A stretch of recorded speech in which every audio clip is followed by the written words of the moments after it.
السلام عليكم ومرحبا بكم في فيديو جديد. اليوم غادي نهضروا على اللجوء. غنهضر لكم على اللجوء وتجربتي مع اللجوء من طقطق حتى السلام عليكم. ولكن قبل بغيت ندير واحد الشراوت صغيره لصاحبتي صديقه اللي خرجت اغنيه جديده ديال الراب اللي غنخلي لكم لو لين ديالها في التحت، وانكم تصنتوا ليها لانها اغنيه رائعه جدا. يعني صديقه داكشي كلشي اللي المجتمع الميمعين اللي بغى يقولوا بغى يسمع صوته قالت صديقه في هذه الاغنيه، وكنقول لها شكرا بزاف لانك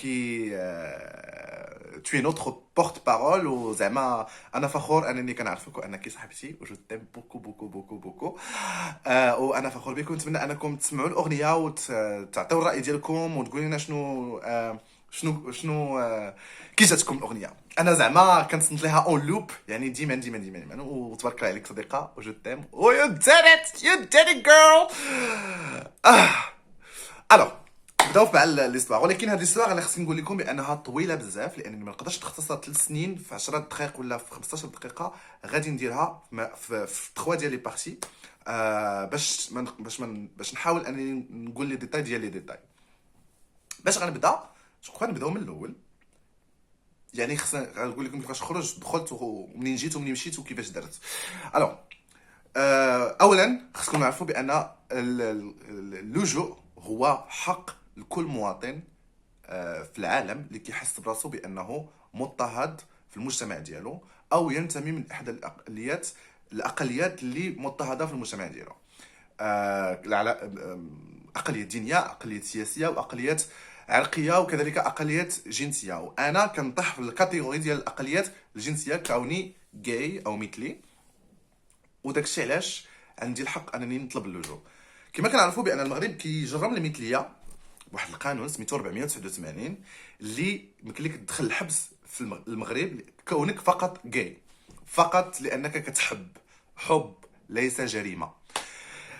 هذه من الاخر. ولكن التبعات ديال هذاك الارتيكل راه بزاف، يعني تبعات بانك ما تقدرش باغ اكزومبل انا غدا ولا غدا شي واحد تعدى عليا كوني انني مثلي، ولا بنت ليه في البلان ويجمع فيها تفرشيخ فشخني ما خلى فيا غير اللي نسى.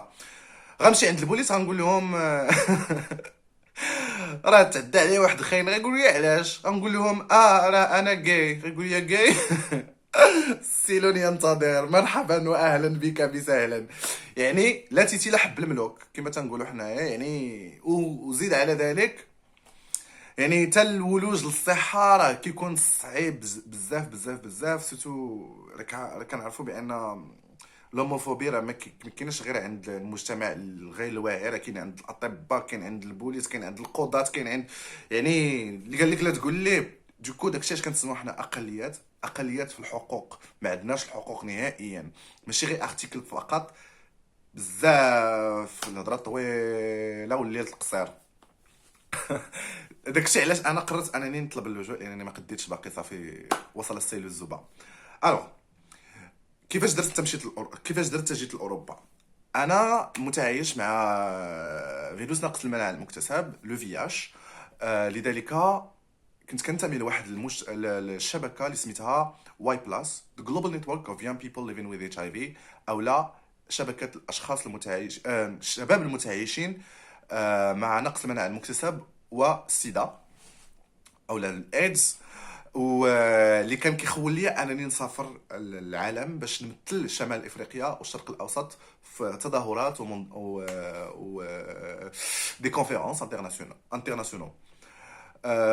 و كيفاش يعني كنت كنسافر بزاف، كنت كنسافر، سافرت لجنوب افريقيا، سافرت لتونس، سافرت لتايلاند. ولكن كيفاش درت جيت لاوروبا؟ كان عندي واحد التدريب. الوغ التدريب كان عندي في 2016. كنت كنقدر انني نجي لاوروبا. هذيك اول مره غنجي لاوروبا كنت في جو في في اوغوست في غشت 2016. كنت جيت لهولندا.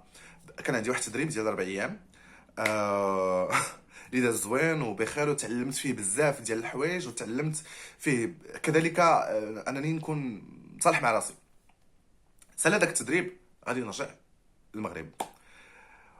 وما نكذبش عليكم، في المطار كنلقى رجل في هولندا ورجل في المطار. يعني كنقول واش نبقى ولا نمشي، نبقى ولا نمشي، حتى داك الشيء كاع، داك الفقايص وداك الهم وداك الرجعيه ديك. المهم خديت القرار اني نرجع للمغرب. رجعت للمغرب، دوزت فيه، رجعت المغرب يعني رجعت عادي جدا، يعني رجعت لخدمتي، رجعت لكل شيء، رجعت للحياه الطبيعيه. هم يوقفوني البوليس. يعني انا البوليس كنت بحال كنلعب معهم حابه، يعني كنلعب معهم قشقاش، وسبحان الله العلي العظيم وجهي تقول فيه النمره 19، مكتوبه فيه النمره 19. البوليس كيعيط. وجهي كيعيط للبوليس، ما عرفتش علاش. وانا زعما جو بريفير ريستي ديسكري لواحد الدرجه، ما كتصورش. يعني ما كنتش كنلبس مزير، ما كنتش كنلبس الالوان، كنت كنلبس غير كحل يا ربي السلامه، ولا الالوان اللي تكون غامقه باش ما نثيرش الانتباه. وما عرفت، سبحان الله العلي العظيم البوليس تقنيو، قلت لكم راه وجهي فيه النمره 19. المهم وقفوني البوليس، حسوني بانني لا اسوى شيئا، جو نو فو غيان. يعني شي اسئله، كيسولوني شي اسئله ديال لا علاقه، وزعما ما داير لا الشبهات اللي يديك لا خليت غا جاي كنتمشى وما يوقفوني. كنت انا واحد دري صاحبي، دري عادي صاحبي صديق، يعني ما بيناتنا والو، جايين غير كنتمشاو هما يوقفوني البوليس في شارع حسن، في شارع حسن ثاني في كازا. و بداو تيسولوني شي اسئله، يعني ما كذبش عليكم، باقي لحد الان داكشي اللي قالوا لي وداكشي بالطريقه باش هضروا معايا باقي كنتفكرها، كانت كيستفزوني. ومشيت وديك الساعه كانت عندي واحد التدريب اخر، كان عندي هذه المره في سويسرا. مشيت لسويسرا، وهذاك التروما ولا الصدمه ديال البوليس باقي واقف لي في بالي. وانا ديجا كان عندي استوار مع البوليس شحال من مره، يعني فاش كنت في اكادير وفي مراكش وشحال من خطره. و صافي مشيت لسويسرا، دوزت الكونفيرونس، دازت مزيان، عاوتاني رجعت للمغرب صحيت الراس. وصلت للمغرب حيت انا ما بغيتش ندير لجوء. انا كنقول بانني كنفضل انني نعيش في المغرب، حيت ما كنتخيلش انني نعيش في اوروبا. كنقول بانني نقدر نعيش في المغرب، ونقدر نعيش مرتاح، ونقدر نكون زعما ساخت، غنكون مخبي، وغنكون ما غنكونش مرتاح 100%، ولكن بغيت نعيش حيت انا مغربي وكنحماق على المغرب وباغي نعيش مع والديا، ولكن ما كاينش معامل. المهم فاش رجعت للمغرب عاوتاني المره الثانيه، اللي كانت ديك الساعه في جويه ديسمبر، وقع مشكل مع صاحبي اللي تشد في الحبس، وعلى لانه كونه مثلي.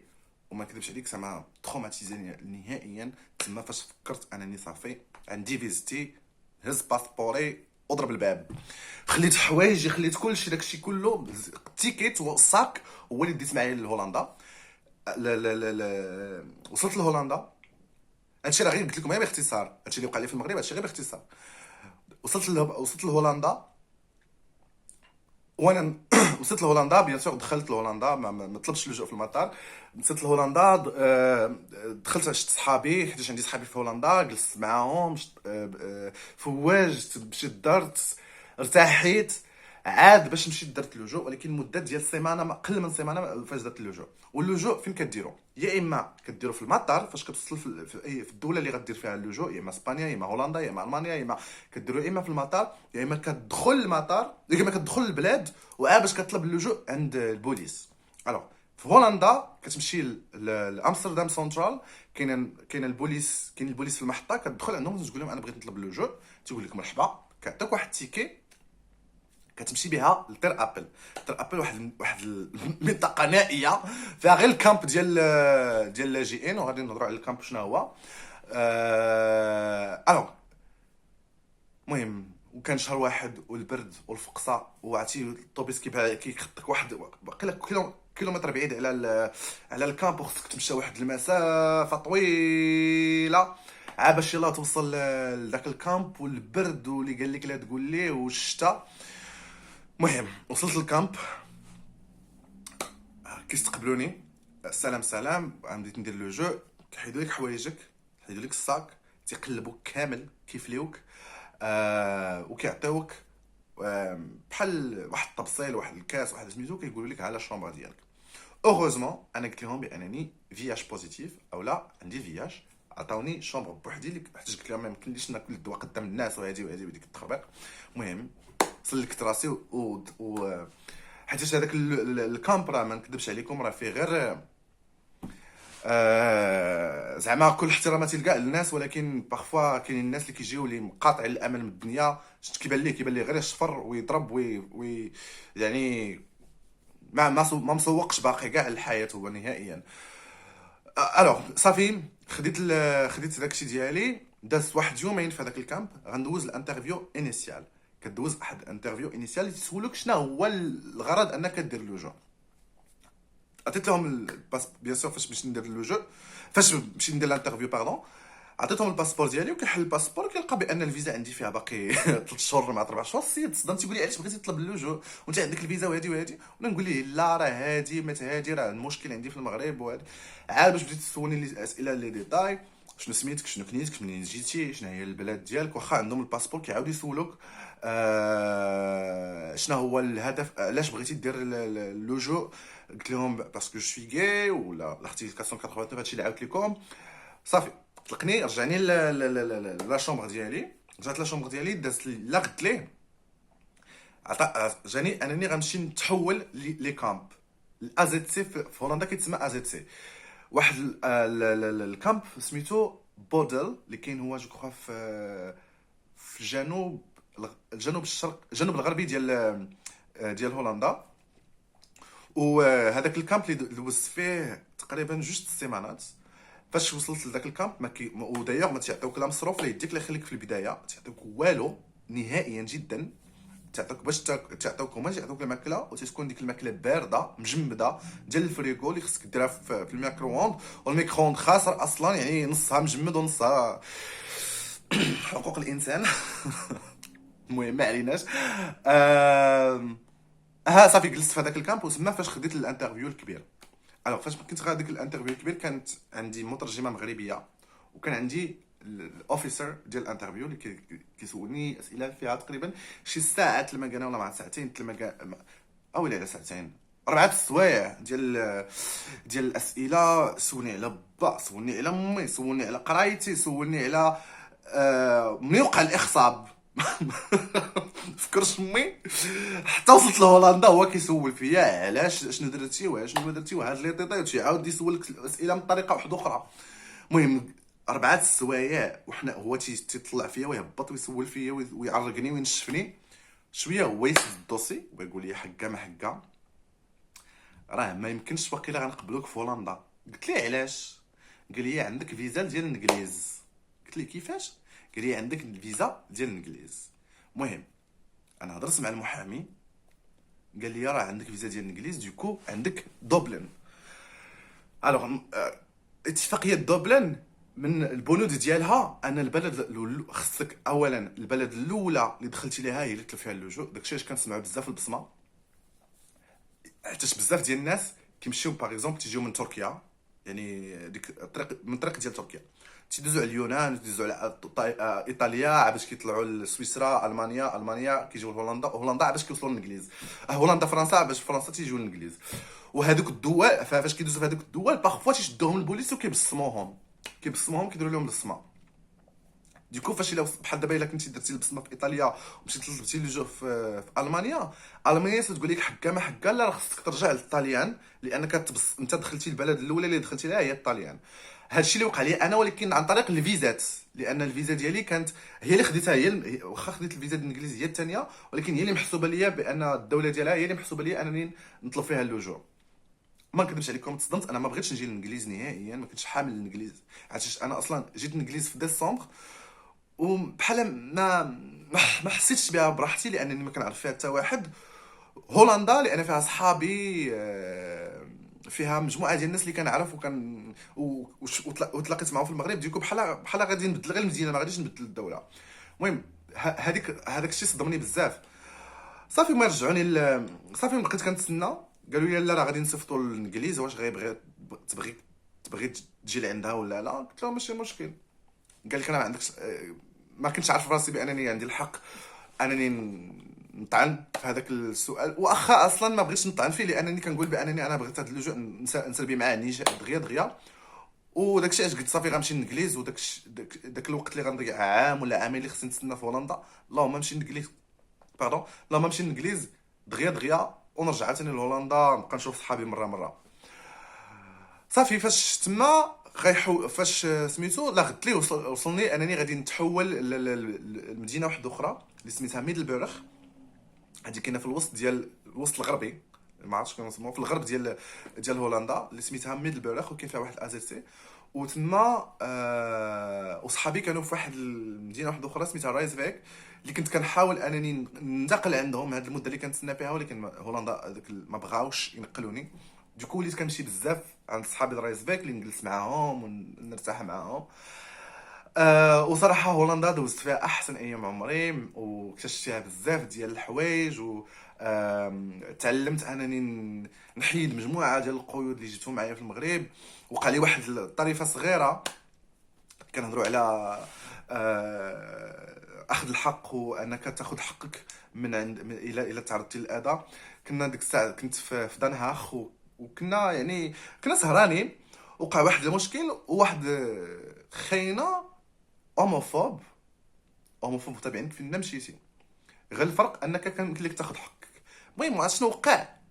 جمع معايا التصرفيقه وجا غير ديال التصرفيقه اختي جمع معايا بالتصرفيقه، وانا مخلوع. صاحبي تيقول لي لا يلا نمشيو للبوليس، يلا نمشيو للبوليس. تقول لي لا البوليس لا ما دخلوش البوليس الموضوع. صافي والله العظيم. والبوليس كاينين عندهم في هولندا كيتسمى ذا بينك بوليس، متخصصين فقط لحمايه المثليين. فعلا مشينا عندهم وخداو عطاونا الخاطر، وخداو الاقوال ديالنا، ولكن مالوغوزمون لانني ما نكذبش عليكم باقي عندي الطراما من البوليس، ما تبعش الدوسي ما خليتوش يكمل، و زعما الدوسي تسد ما تابعتش هذوك الناس كاع نهائيا. انا بغيت كاع نمشي للبوليس نهائيا، حيت انا باقي مخلوع. شي حاجه غير كتقول لي البوليس قلبي كيترعد، وكنترعد غير بوحدي. صافي جات الرساله كوا بان لندن قبلت انني ولا بريطانيا قبلتني انني نمشي لعندها. وتما درت حفله الوداع مع صحابي اللي كاينين تما، اللي كنقول لهم السلام من هنا، بلا ما نطلع البكيه. ويعني هذوك داكشي كله اللي عشتو في هولندا ما عمري غادي نساه. والحب ديال صحابي تما في ديك الكوميونيتي اللي باقي زعما لحد الان باقي عايش معايا، وباقي اون كونتاكت معاهم، وكنحماق عليهم بزاف. ونتمنى انني نشوفهم عما قريب. يعني جبتو معايا لبريطانيا. والقصه ديال بريطانيا تما فاش كتبدا الروينه ديال بصح. نتمنى انكم ديروا سبسكرايب للقناه، وديروا جيم لا فيديو الى عجبتكم، ونتلاقاو في الاسبوع الجاي بالتكميله ديال بريطانيا والتعنكيش ديالها. ولا عندكم شي سؤال عافاكم صولوه هنايا في الكومونتير. وما تنساوش صنتوا الديسك ديال صديقه، نخلي لكم لو لين في ديسكريبسيون، وتابعوني في الانستغرام ديما جديد. وكنبغيكم بزاف، ونتمنى انكم تكونوا بخير، ونتمنى ان هذا الفيديو ما يكونش طويل عليكم بزاف. وسمحوا لي راه 3 سنين كما قلت لكم، وبريطانيا هولندا دوز فيها 6 شهور، زعما راه غير باختصار باش نقول لكم غير الاساسيات. كنحماق عليكم، وشكرا انكم متابعيني. وما تنساوش سبسكرايب جيم. نتلاقاو مع قريب. لاف يو.